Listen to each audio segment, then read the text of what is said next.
Just the two of and then AJ showed up. Hello, everybody. Welcome to another edition of Teal Town, USA After Dark.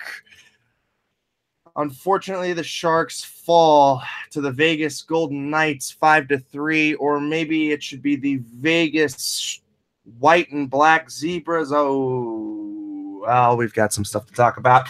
Anyhow, if you want to be a part of the show, use the Twitter hashtag TealTownUSA. Follow us on Twitter at TealTownUSA. You can hit us up in the Facebook, on Twitter, Instagram, SoundCloud, and of course on this lovely, lovely YouTube channel in the chat. Well, I started off with just the two of us, but it's actually the three of us. Mr. AJ Strong has graciously hopped on and graced us with his presence. AJ, how are you doing this evening? I know you were at the game. You know, I can leave if that means that much to you.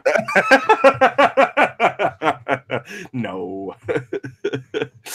And I'm also co-hosted and flanked by my friend, your friend, Gentry Alexander. Gentry, how are you doing? I'm doing a lot better than the Sharks tonight. That's for damn sure. Yes. Definitely doing a lot better than the Sharks. And quite honestly, this game was taken away from them. I don't know how else to put that, but it was just so atrocious, the officiating tonight. I mean, we would be remiss if we didn't start there. But for me, I have kind of three takeaways from this game. Gentlemen, I want you guys to start this off before I go into my diatribe. AJ, what were your initial impressions on the game? Well, I mean, the Sharks looked great in the first period. I mean, they held Vegas to, like first 13 minutes of the game, no shots on goal. I mean, it was spectacular. Of course, the one shot, or actually the second shot that they did allow on goal, of course, actually went in. That was a problem. But, 16-3 on the shot counter after the first period, Sharks looked great. And those first two goals that Vegas did score, I think Jones probably would like a second shot at both of those. Actually, I don't even know that it's Jones so much as like the defense on that. I know Braun did not look very hot on that second goal. It was just could have been a little bit better. And then I don't know what the hell that the refs got into liquid-wise, or I know pot's legal now in California. I don't know what the refs were looking at or what they weren't seeing. And then to make matters even worse in the third period, the Sharks are on a penalty kill. They're trying to kill, and they get potentially almost a 3-on-1 shorthanded going the opposite way, and the puck, the official can't get out of the way in time. And then when it starts to go back the other way, it hits the linesman on the other side of the ice. I mean, I'm not one of those guys to blame officials. The officiating, by far, worst officiated game I've seen this season, and it's not even up for debate. I would say I would go as so far as in the last 3 seasons. This has got to be one of the worst that I've seen. Gentry, what are your initial thoughts? And then I'm going to jump into my 3 takes that I think the Sharks really need to address. Go ahead, Gentry. I thought that how AJ started off is that the Sharks, the beginning of the game was really good. The Sharks really started off well defensively, not allowing Vegas to get that many chances, and a nice tip and play from Pavelski, kind of like vintage Pavelski. It was kind of nice to see.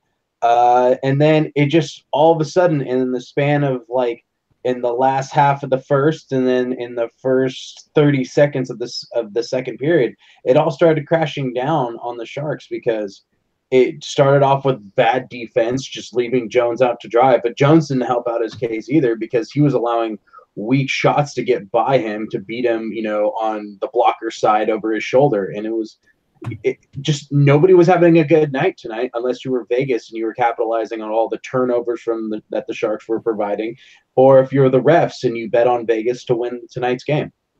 Right. And yeah. So for me, the 3 takes that I have from this game. First off, Jones, 5-hole. We've been saying it time and time again this season. His 5-hole is incredibly weak right now. And I don't know if that's of a larger issue where he's still got something going on with the groin, or if his timing is not there. But believe it was 4-3 goal and the 2-2 goal that he let in directly 5-hole, not good.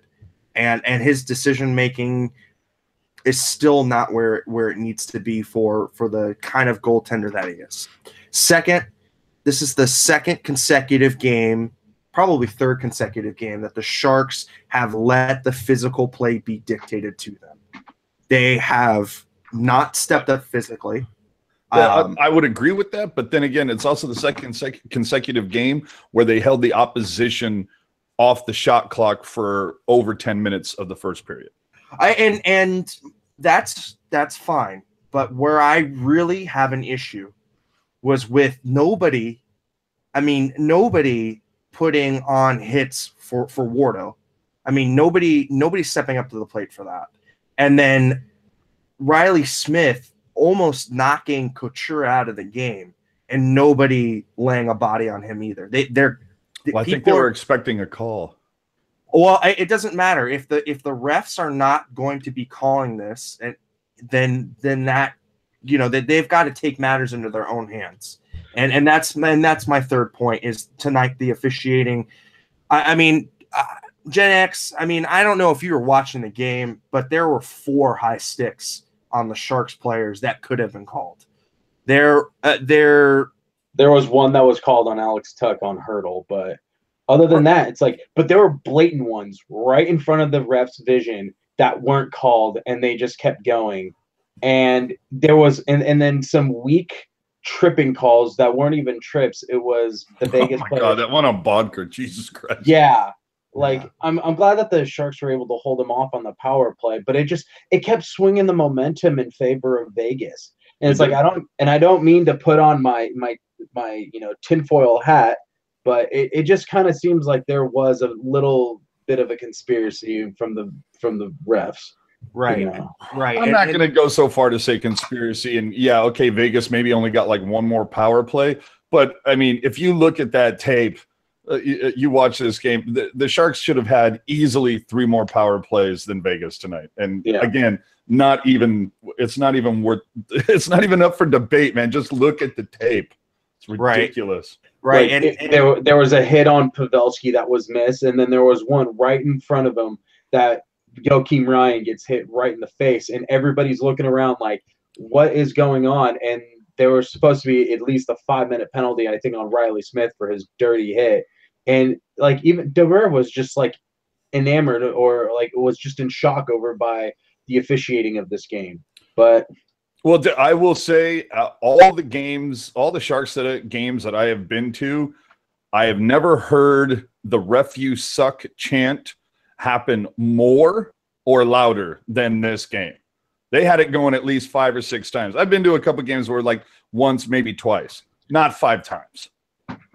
And I think 4 of them came in the third period. I mean, it was literally getting again. I don't want to get into a whole thing of trying to blame the refs for shit, but this was just this was egregious. It was an abhorrent display of ineptitude from the guys in the stripes. From Carter Spashelka just coming in right now. DeBoer on hits on Ward and Couture. I'm speechless on some of the stuff that went on in the end tonight. I hope to get some updates on Ward on Friday. I mean, I just for sticking fouls that are not even supposed to be subjective. There are no excuses for 4 guys on the ice to not see them. The only one that really pissed me off was the slash on Hurdle when he had that semi breakaway. And at the very end, he was slashed on the arm or on the wrist, and prevented him from getting a good shot on goal. And it just, I just don't understand how. It pisses me off the game management that these refs are doing. You know, and I don't know if that was what it was tonight, if it was game management and they wanted the flow to stay at some certain pace or whatever, but still, there were just some flagrant fouls that were not called. For me, and then there was a couple that were called, and you go, what? When it was, God, I forget who he was against, but it was when Bakker got called for the trip, and his stick was nowhere near the guy's feet. The guy literally like blew a tire, and they called Bakker for trip. It's like, I don't know what was worse, like the missed calls for some blatant shit, or just a couple of just the made up phantom call. I mean, that was a straight up phantom call. Right. And so going through that tonight, it is a disgrace for the league. If you have a first-time viewer watching the game tonight and saying, wow, that's the level of officiating the NHL has, that's borderline NBA. NBA bad. And you know, that's NBA, but that's saying something when it's NBA bad. yeah, it really is. It really is. So, you know, okay, if that's the level of officiating and that's the standard, then so be it. You know what? The Sharks need to get it in their heads that then they can take some liberties, and they need to take some liberties on Vegas, especially with Vegas doing the kind of shit shenanigans. All I got to say is David Perron is a weasel. I hate the way he plays the game. And you know what? If the Sharks, if that's what the refs are calling, then the Sharks need to realign their physical play, and they can't let the physical play be dictated to them. It's getting old, and it reminded me of the Sharks. This last 3-4 game span has reminded me of Sharks pre-Raffi Torres, you know, having a physical edge to their game when they just let shit happen to them. It really did. Gentry, do you have anything to add? No, I think, and I agree with you, Lindy. It's the fact that the Sharks aren't sticking up for one another, and they're, you know, like, I know that they're probably thinking like, oh, we'll get them back on the scoreboard where it matters. But if you're going to get bullied on the ice, you're not going to get those scoring chances. And if you're not getting solid goaltending, you're not going to be able to retain those leads. I think what they need to do is just establish, but before I, you know, lose my train of thought on this, is that the guys who are supposed to be playing physical are guys who are like Ward, who plays somewhat of a physical game, was out. Barclay Goodrow could play a physical game, but he just had a horrible, you know, time on ice. He was a -2 or -3 tonight, if I'm not mistaken. He's just like, there's nobody on this team that's willing to step up and say, you know, not tonight. And I think that the Sharks are kind of afraid, because of the officiating being the way that it has been, is that if the Sharks do step up, they get called on something else. But I think that the Sharks right now are in this flux where they don't know, are they going to be a contender, or are they just going to be another first-round exit team? And they did fall to third tonight. Yeah. Right. Like, are we saying that the Sharks are contenders, or are they pretenders? That's the question. Right. And right now, I mean, we're not seeing it, and we're not seeing them step up, I think, physically. And I mean, they're able to score without Jumbo, but man, this team feels like it is missing something. It is missing some kind of force to say, okay, enough is enough. Let's step on the gas here, guys. Pavelski, I mean, it was good to see Pavelski score twice tonight. It was really good to see the captain step up. It was nice to see Burns had a good night tonight, and I think he comes within 2 points of the NHL defensive leader in points, which is Klingberg, which is nice to see Burnsy coming out of this haze that he's been in. But I don't know. There's just something that is just really lacking on this team, and right now it's leaving a really bad taste in my mouth from what I'm seeing happen to the Sharks. Well, I mean, at the very least, they've been playing more north-south. I feel like they've had a bit. They've tried to take the speed that they do have, what little there is, but try to utilize it. But we definitely have seen a lack of hitting. You don't see the Burnsy butt check like you used to. Some guys just aren't taking advantage of their size. I mean, Hurdle, he's not a small boy. He could lay the body a little bit, but I think they just want to play speed north-south. They don't want to get into a hitting matchup like you would see with Vegas or something. But I'm sorry, not Vegas. I meant LA. Well, but that's the thing. I think right now Vegas is taking a book out of LA's game. When LA was dominant against the Sharks, just the way that they were able to get underneath the skin of the Sharks, just the way that they played physical on the Sharks, it's eerily similar. And you got to wonder, when Vegas came in, they're like, okay, we got to take a look at the way that the California teams play against each other. We have to figure out the kryptonite to the Sharks, to the Kings, and to the Ducks. I think that when they came into the league, they highlighted those three teams and said, okay, we're going to go – it's going to go through California. We got to figure out what their weaknesses are. And they played to the Sharks' weaknesses so good tonight. See, I don't know about that. I think there's a lot of people saying the West was going to go, or at least the Pacific was going to go through Edmonton before the season started.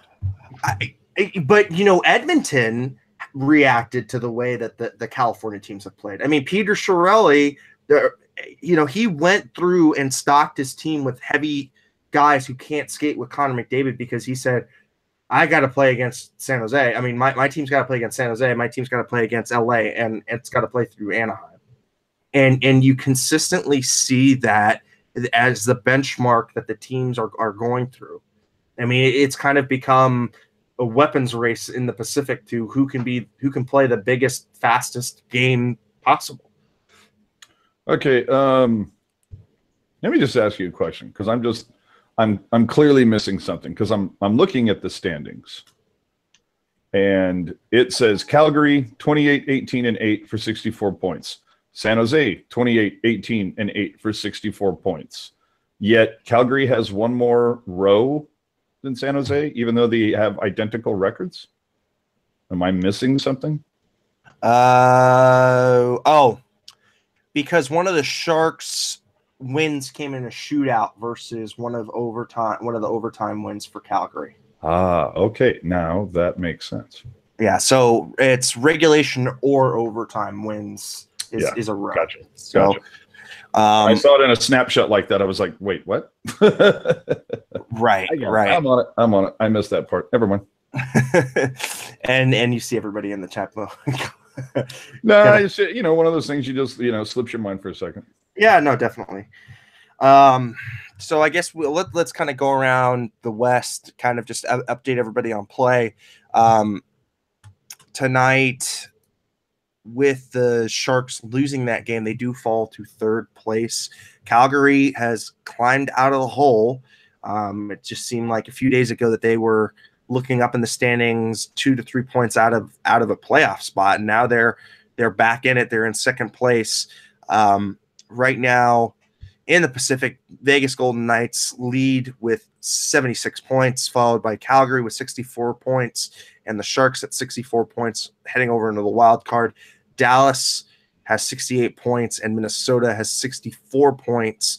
Sharks have a game in hand on Dallas. They have the same number of games played as Minnesota.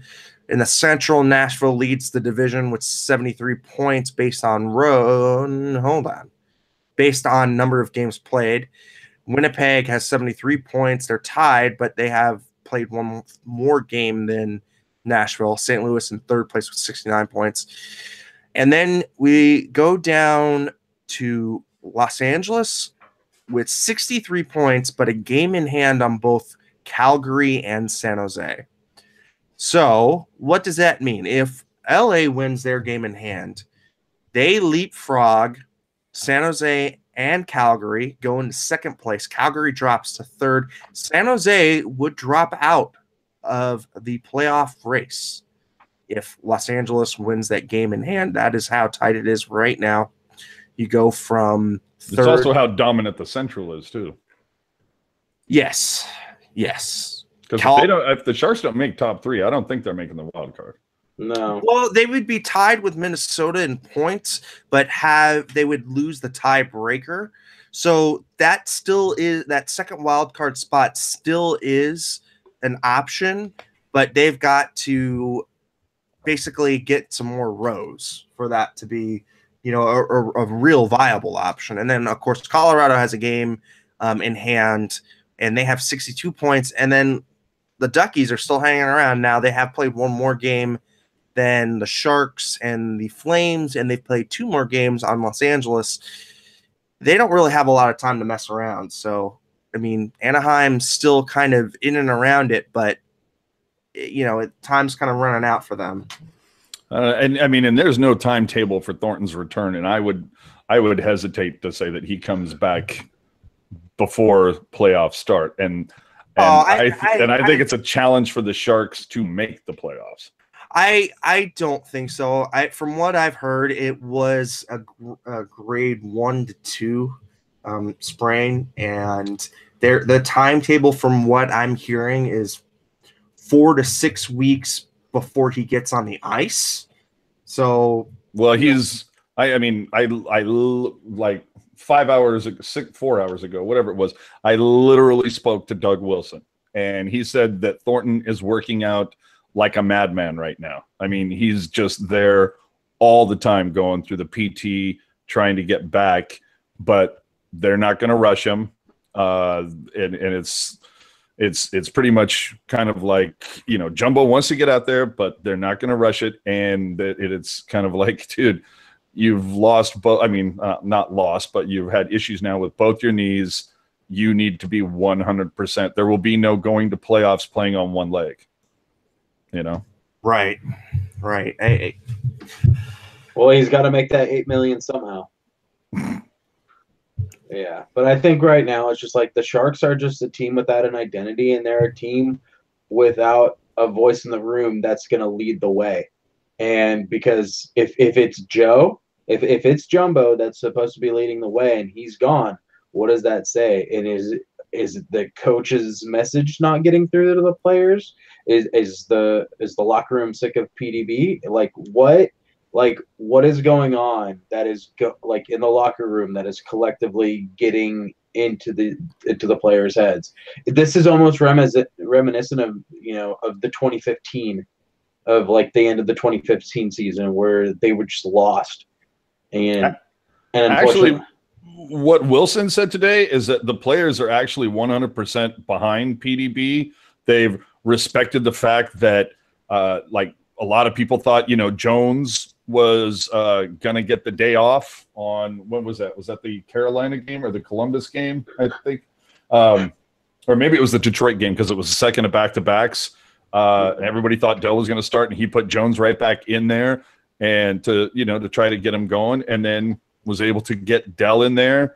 And even when O'Regan kind of screwed the pooch against Calgary, PDB put him right back out there.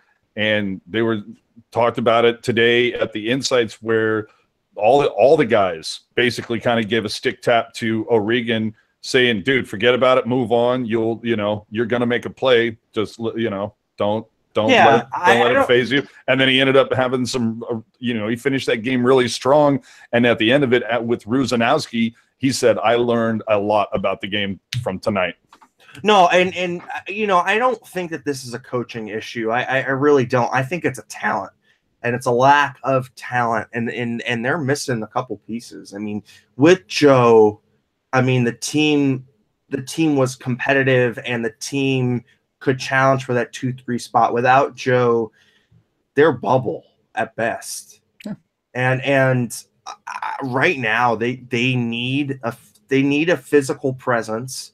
But I don't want a mindless thug out there. But you don't want a Milan Lucic. No, but I want like a Scott Hartnell, or somebody who can play, but brings that physical edge. Well, even Owen Nolan in his heyday. Even, Ryan Clough, Steve Downey. There are some heavy banging guys who can, that actually can skate a little bit and have some talent. I definitely don't want to go back to the days of where you're like, dressing a thug just to, look, no disrespect to Michael Haley, but we all know why he was there when he was. And same with John Scott. He was the Sharks teddy bear, and they went on a winning streak with him. So that's Mike Brown was the teddy bear. Yeah, not Haley. But it's funny, like finding those stud defensemen, your Brent Burns, your Drew Doughty, your PK Subban. Those are very hard to find, as are the just the guys that can throw down, but also have actual NHL talent. Yeah, and I mean, I wouldn't even go so far as like a Brad Marchand who kind of mixes it up a little bit and is a pest, but I want somebody who will stick his nose, in the mud, will get dirty, isn't afraid to mix it up, but can score. That's not the NHL anymore.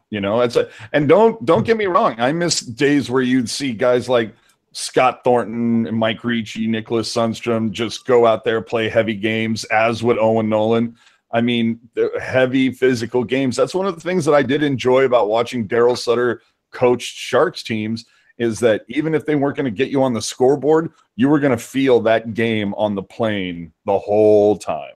Yeah, no, I agree. And those Islander teams, that the Dynasty Islander teams in the 80s that just were unforgiving, pound for pound, would make you go through them to win a game. Yeah.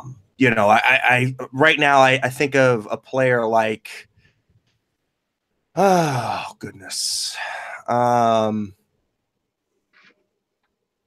See, exactly. I was thinking the first guy I was thinking was Gabriel Landeskog, who's a player that's not afraid to kind of mix it up. Who can also. Isn't that the guy that Brad Stewart dropped like a bad habit? Yep. Yeah. Same one. I don't know, guys. It's sad when like Brendan Dillon is like the guy who's like called upon.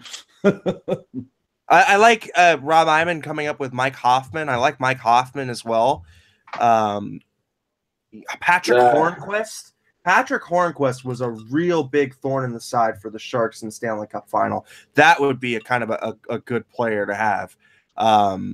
Yeah, but I mean, and just like Chris is saying, is speed and skill is what wins. I mean, look at Pittsburgh. I mean, do they have necessarily some huge, thumper on the team? Do they play a physical game? No, it's all speed and finesse with those guys.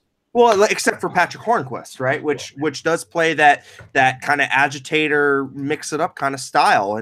And I was kind of hoping Timo Meier would kind of grow into that kind of role, not necessarily be a pest, but somebody who could really just kind of mix it up a little bit, create some chaos. And, he had a really good game tonight. I really liked his game, but he's really focusing more on, I guess, the power moves of a power forward, but not necessarily the power forward mentality. And we're joined by the turtleneck himself, Kevin Lacey. How you doing? I wouldn't have been opposed if like Brendan Dillon or somebody just kind of accidentally kind of laid into one of the officials at one point. Yeah. No, that would be a 41-game suspension because he's a Shark. That was abhorrent. Or maybe somebody accidentally shooting the puck a little high on an official. Actually, one of the officials down behind Fleury actually did take one damn close to needing dental work. Yeah. Yeah, and I heard it through the TV. People were cheering. Yep. kind of fucked up, but anyhow, Kevin, how are you doing? How what your initial thoughts on the game? We've kind of broken it down a lot, but wanted to hear just your straight up initial thoughts. I didn't. I thought the Sharks played really well in the offensive zone. At least defensively, they were kind of hit and miss.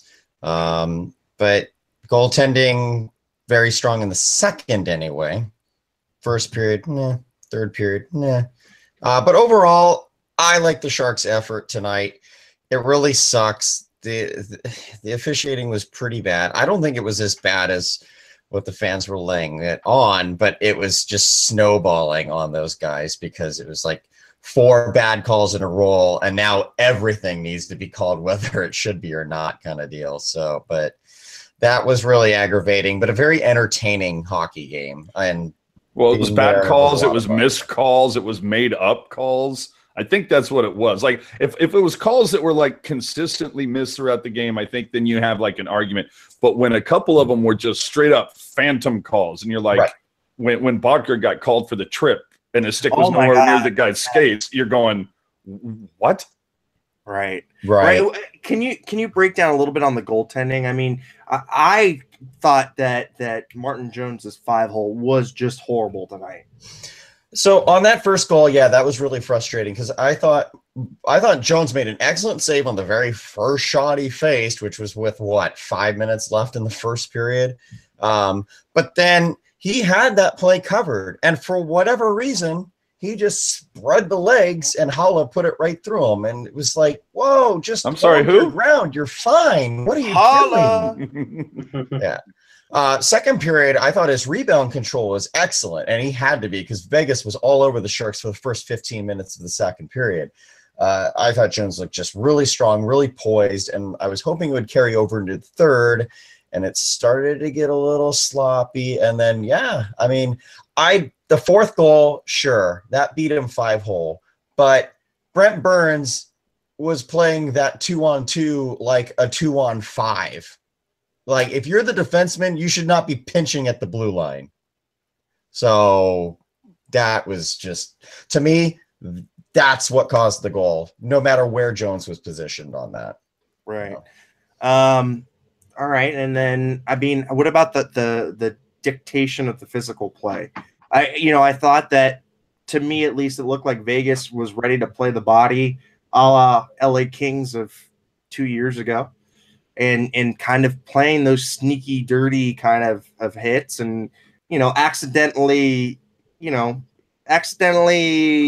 accidentally making some suspect plays. What did you think? I thought it was a really clean game the first 2 periods. In the third, there was a little bit of that. I didn't think it was that bad. I really didn't.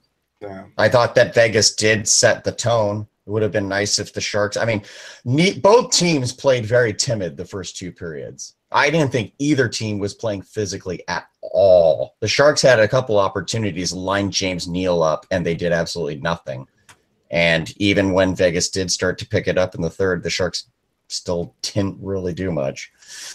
Right. Yeah. I mean, I think this is one of those games that you say, okay, look, they played a good game, and they played well enough to win that game, but you kind of had the extenuating circumstances that let it slip away. And guys, they're unfortunately they're starting to let their playoff chances slip away. And right now, with the way that they're playing, or at least the perceived lack of talent that I'm seeing, it does not bode well for long-term success. I mean, I think AJ is kind of on board with that. I think Gentry is too. Where are you at with that, Kevin? I'm not. I never pegged the Sharks to be in the playoffs to begin with. So for them to be in second place going into tonight, I was shocked. I think this is a team that needs to sell. And I still feel that way, even if they are in third place in the division right now. I feel the same. Yeah. And the thing is that you even it's that whole kind of, well, the schedulers could have done this a little bit better, that the Sharks don't face LA again for the rest of the season, and they have Anaheim one more time. So, I mean, how pivotal is that game going to be? But I think I'd rather have 2 or 3 left against LA, 2 or 3 left against Anaheim to try to, those are essentially 4-point swings at this point. Those would be huge, but instead they have to deal with the gauntlet that is the Central Division right now. Right. And I think that's the scary part, is it's going to put them behind the 8 ball pretty badly. And dude, none of them have a losing record. None of them have a losing record. Right? The worst team in the Central is only 8 points back of San Jose. So four paws up for hockey. Why is everybody hating on me when I say they won't be a contender? I think what we were seeing, I think kind of early January, mid-January, was that this team kind of had that bounce back effort that you kind of see from a team when a big star goes down. They have good efforts. They seem like they have enough scoring.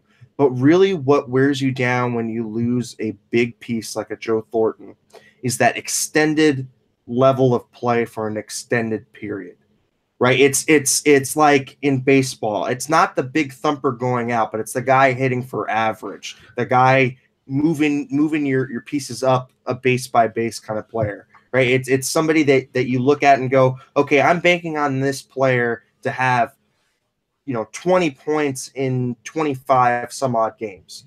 And right now there isn't enough players on the Sharks that are consistent scorers to weather the storm. I think it's consistency. I think we're seeing really good strides from LeBanc and from Meyer and Tierney. I think they're taking really, really good steps, but it's a lot to ask for to take basically a point per game player out of your lineup and have a team that was already missing a piece in Marleau asked to do more. I don't know where you guys are on with that, but I think that's what I'm seeing with the team not being in contention right now.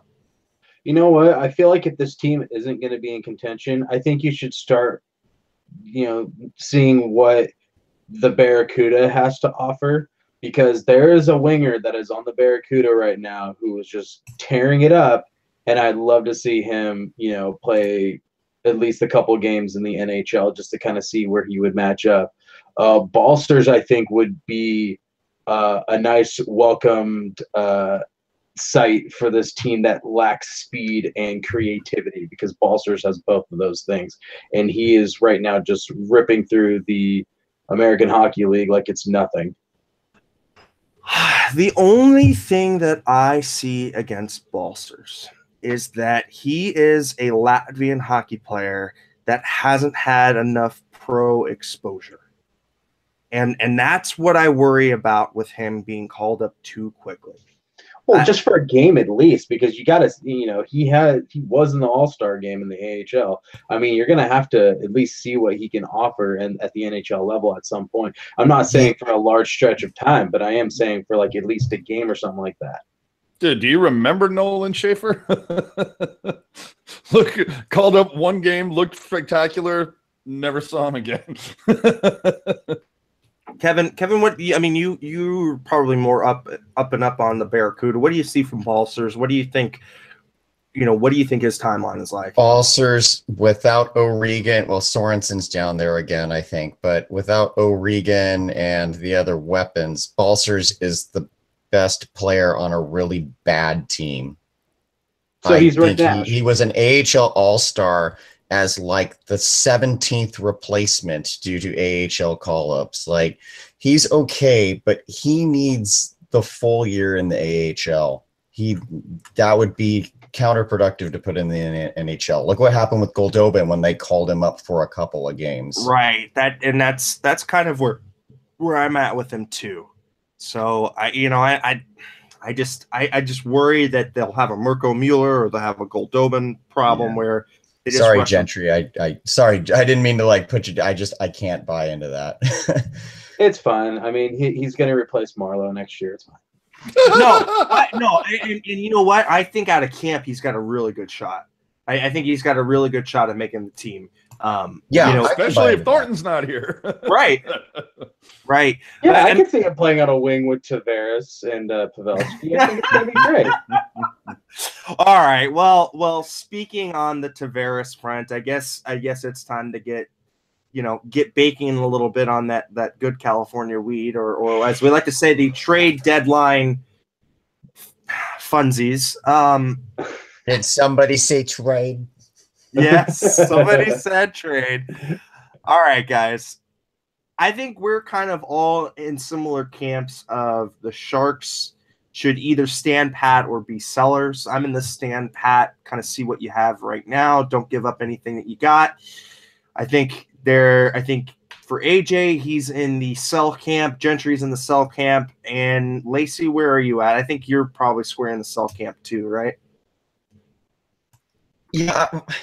When I say sell, I don't mean burn it down. I just mean there are a lot of loose parts that can go. I'm fine with them standing pat, but a guy like Hansen, yeah, at this point his trade value is almost nothing, but I'll take almost nothing in return over.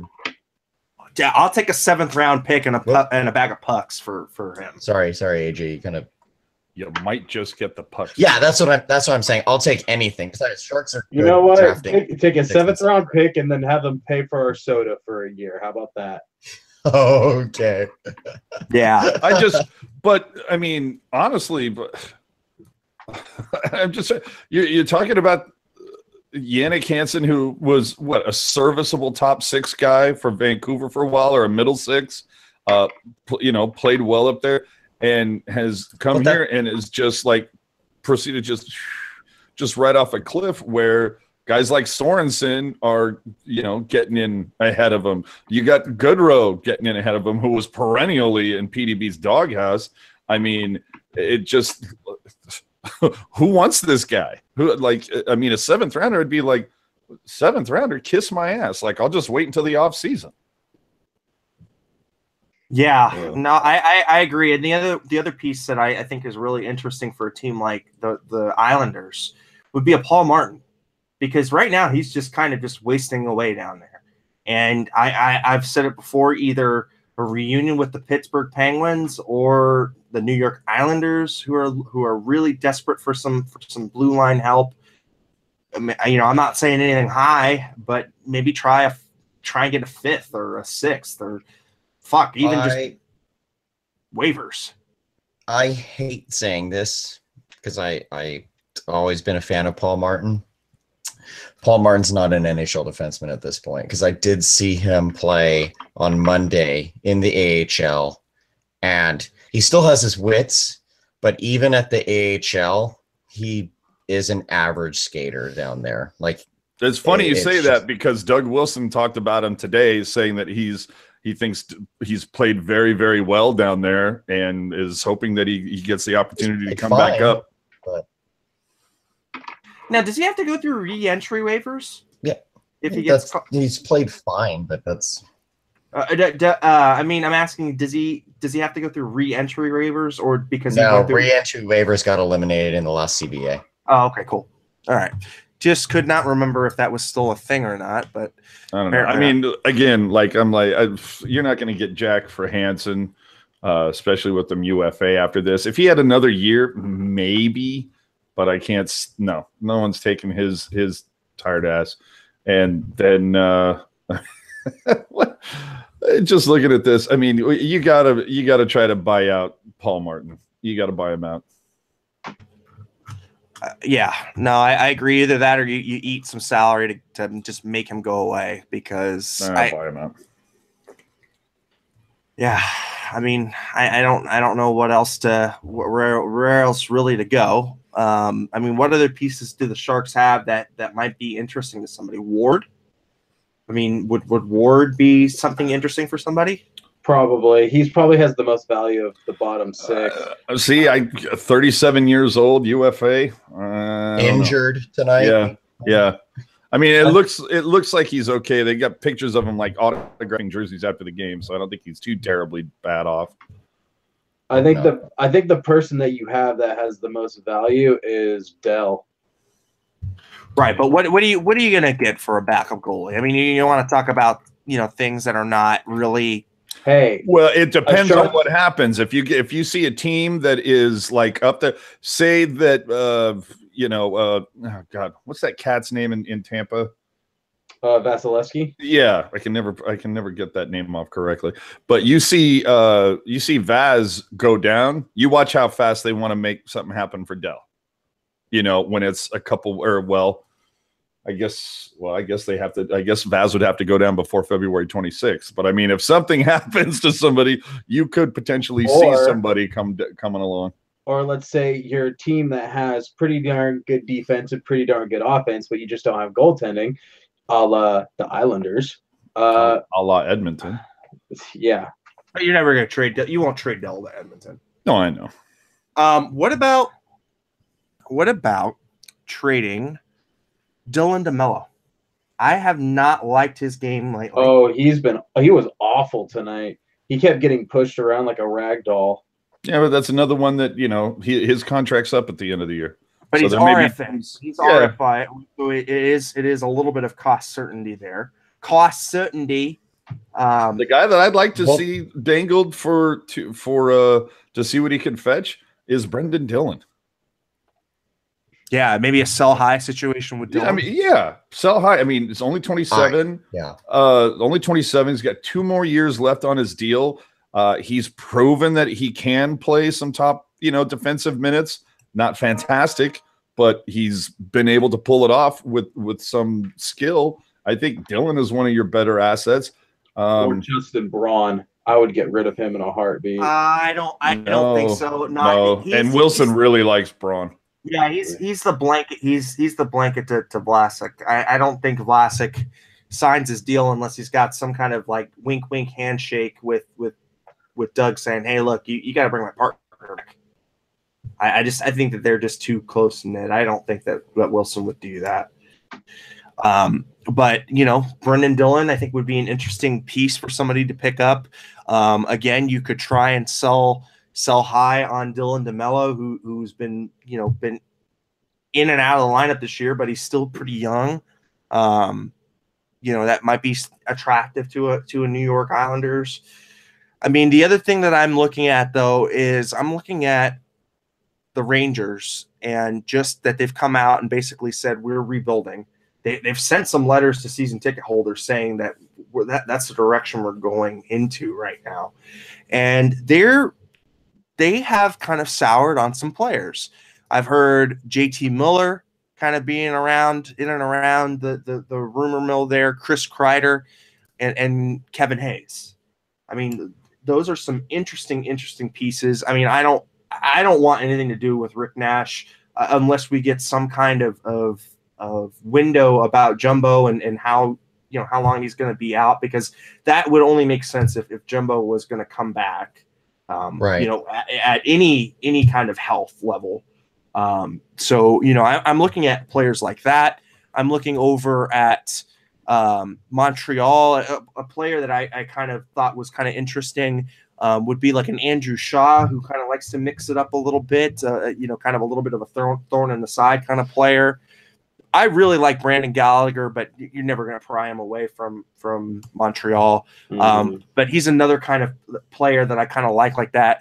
You look at the big guys in Ottawa, like Mark Stone, Mike Hoffman, maybe even Bobby Ryan might be a player that is available.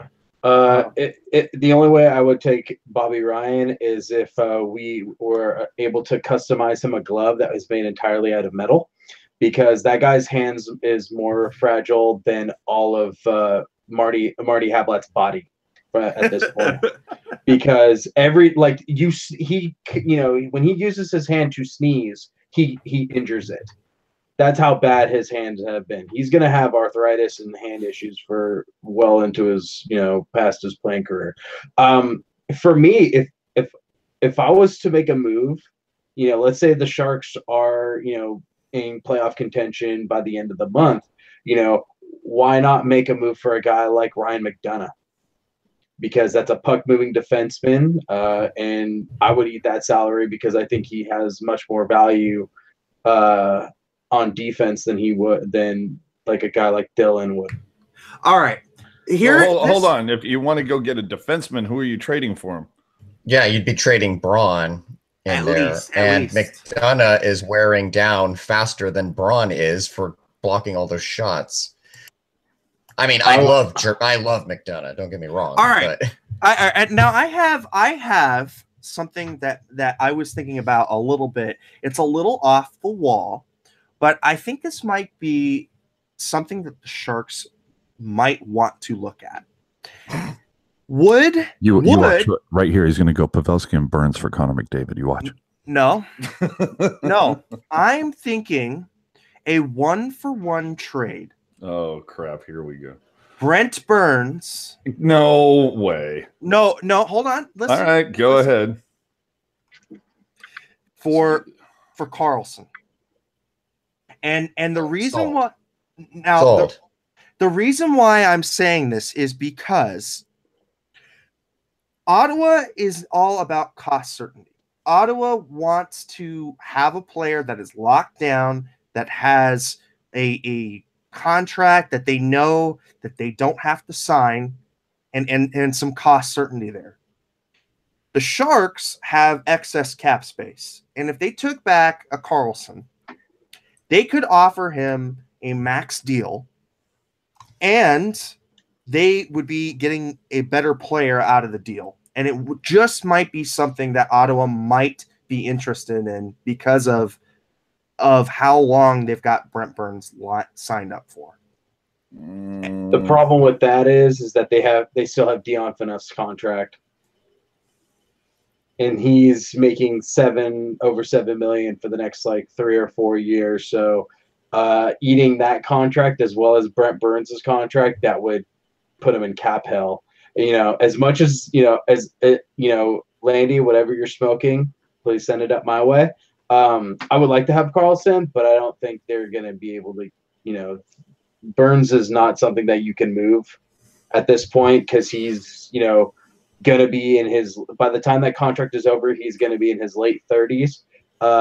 I'd say you just stick with Burns, and hopefully in the off season there is something that you can potentially sign, like a John Tavares or just a Josh Bailey, just guys that you could fill in the gaps. And because right now we're having bottom 6 guys playing top 6 minutes, where we should be having we should be able to fill in the rest of the roster spots become free agency. But I would like to see I'd like to see the Sharks do something with getting a franchise forward maybe.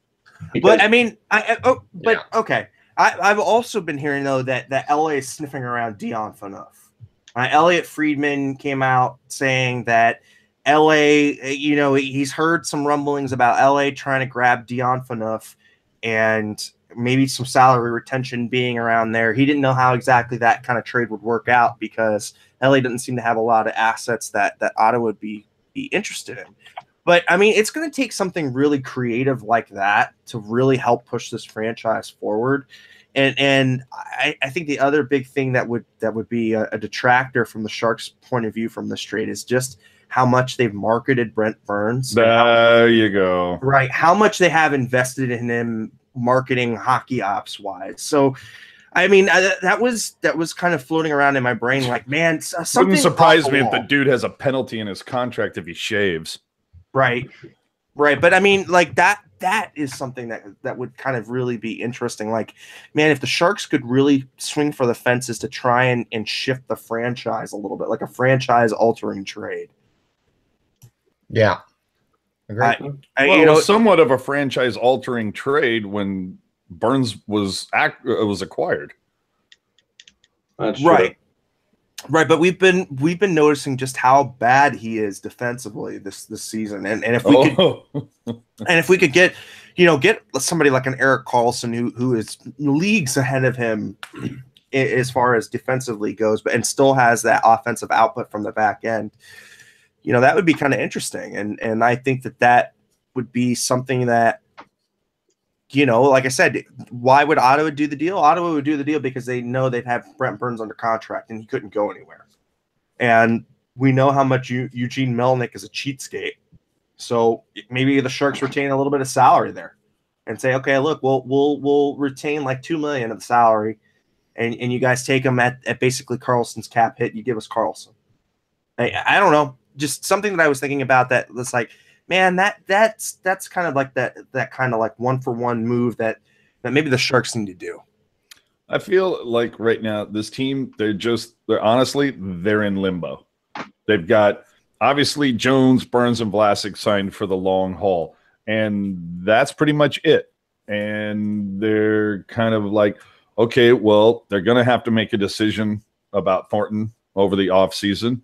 And I'm sorry, guys. I love me some Jumbo.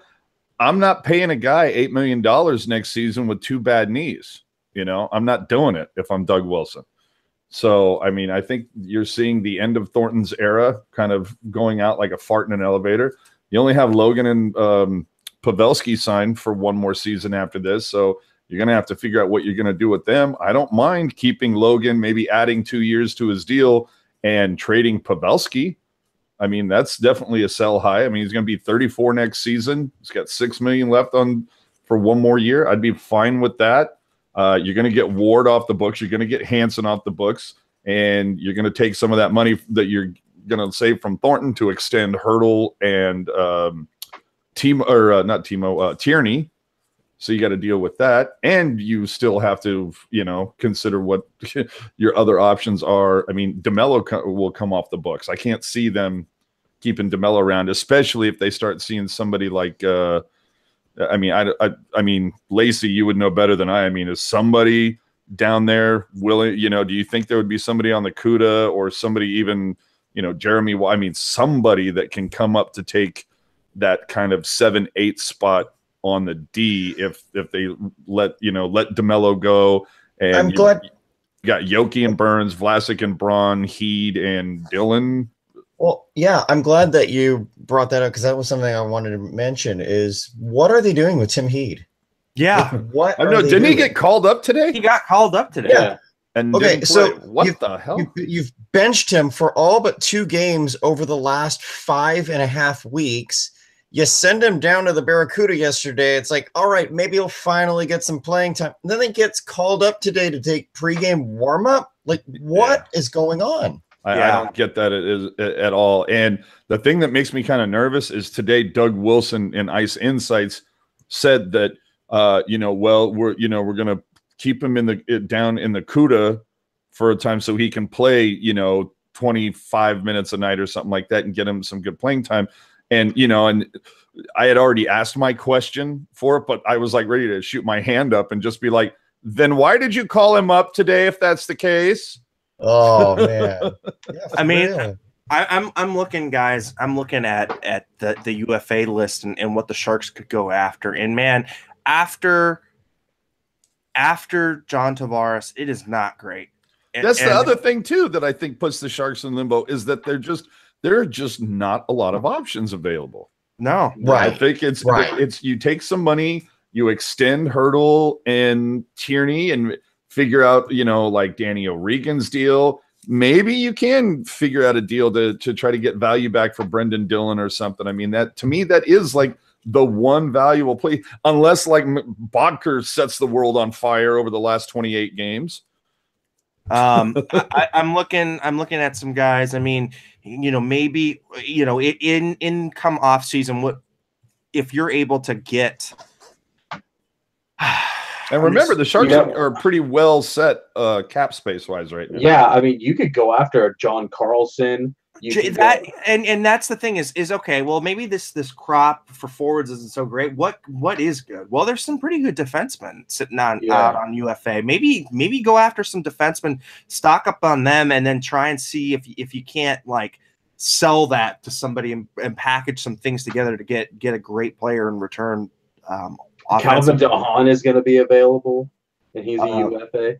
Yeah, Josh Bailey. I mean, he's kind of interesting, but 28 years old. I mean, it might be worth it to try to do something like that. Maybe working like a deal where you do stockpile some defensive assets just because you have no 2nd and 3rd round pick to offer.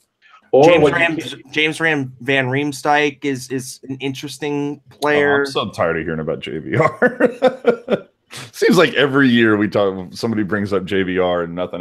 You know what? I love his game. I love how he plays the game. He's not defensively, but he has that thing that I love, and I think that the Sharks don't have is net front presence. What was it? There was one player that I was looking at that I think that the Sharks could go after. And I like Michael Grabner as a player. You know what I would do just to kind of do another screw job like the Sharks did to Chicago many years ago is do an offer sheet on Trouba. Oh yeah, good luck seeing an offer sheet. When was the last time we saw an offer sheet? Like 8 years ago. But I like the Rob comments in the chat. Humphrey saying, "Hey, can we get Yager?" Which I think is hysterical. But Rob Iman asking about, Charlie Coyle's about to be a cap casualty in Minnesota. That would be really, really funny when you get back one of the pieces that you traded to get Burns in the beginning. Well, okay, but that's a great point. Who are the teams that are just really up against it? I mean, you look at Minnesota, who's going to go through cap hell. You look at Detroit. There's nothing on Detroit that I want. Chicago. Whoa! Dylan Larkin? No, nothing of value that Detroit is willing to give up. But I mean, I was hearing some rumblings that Brandon Saad might be available because just how Brandon bad Saad absolutely is available. Before Saad. So I mean, that would be an interesting player to have. Have him be a second line center or second line winger. Isn't Pittsburgh like probably real close to like cap hell too? I mean, usually teams that that win a couple championships like that. I mean, we saw it like with Chicago. They won a championship and all this. Well, there have been rumors that they've been trying to get Kessel's contract off of the books for a while. Right. I heard that one too. Oh, Felix saying Anathasiu. I like that. Yeah, I like him too. I'd love to see him. Just love to see them try and get him. I mean, Kudos on the pronunciation too.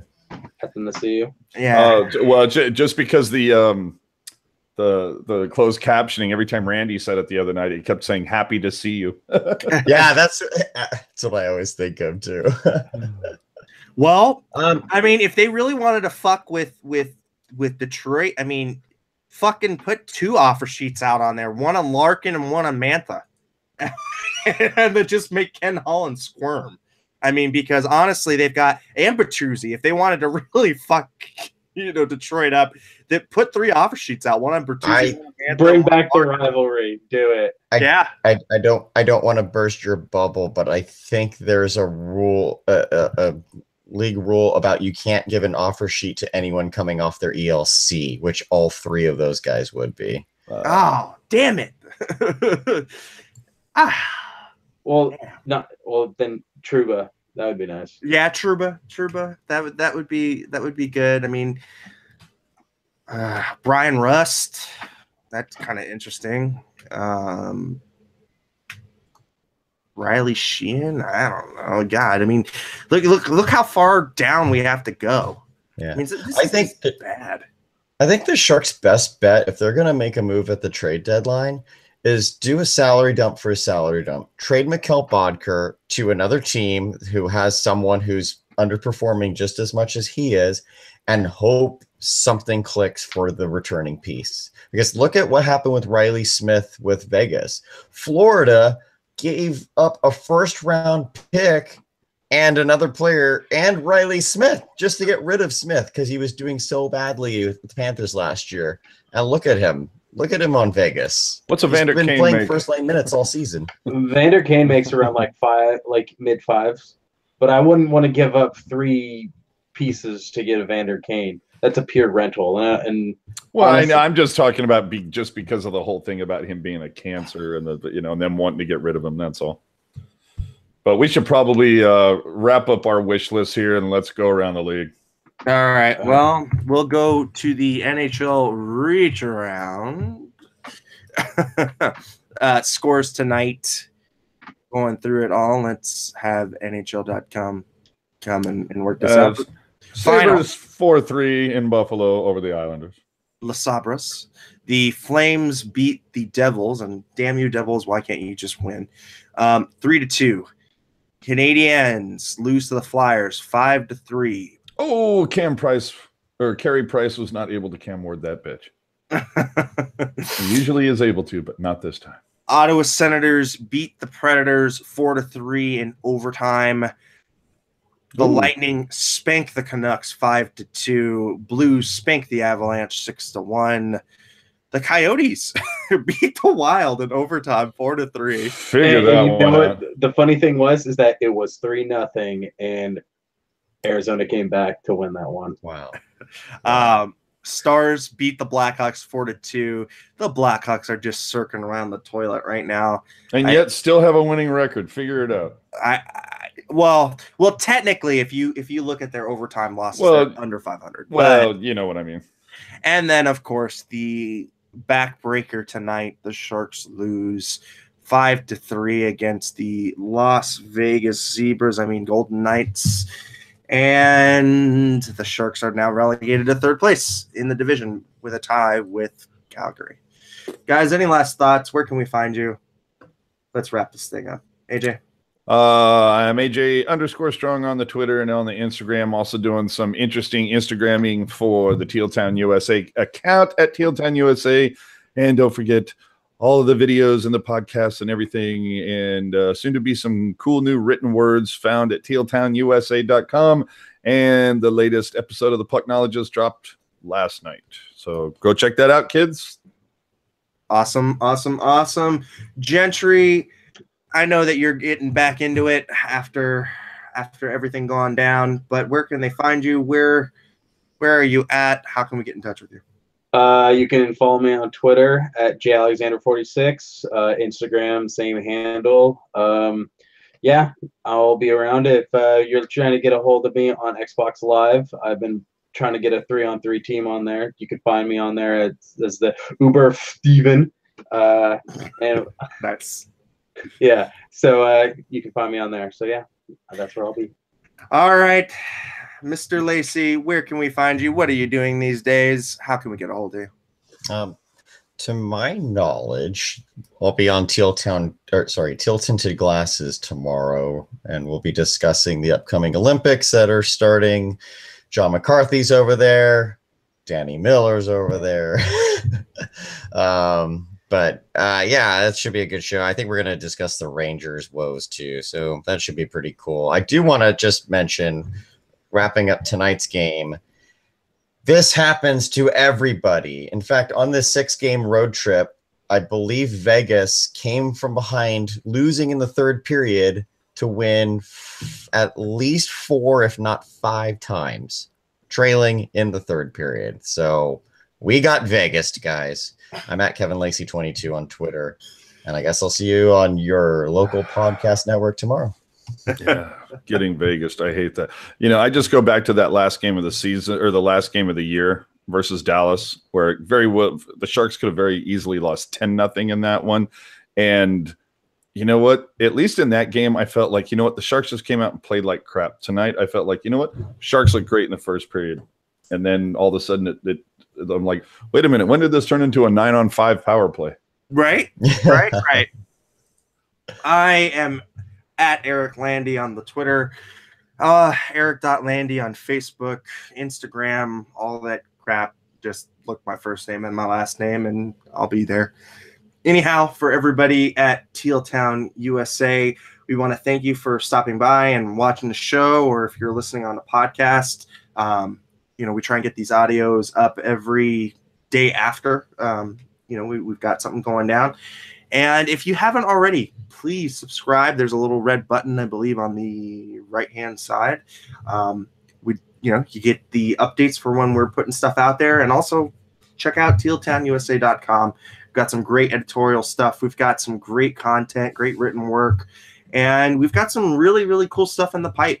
I think it's going to be really interesting, really fascinating. They'll run up to the trade deadline. And, of course, if the Sharks make any kinds of moves, we'll let you know. And we've got you covered. For everybody at Tealtown USA, have a great night, everybody. And we will see you after the next game.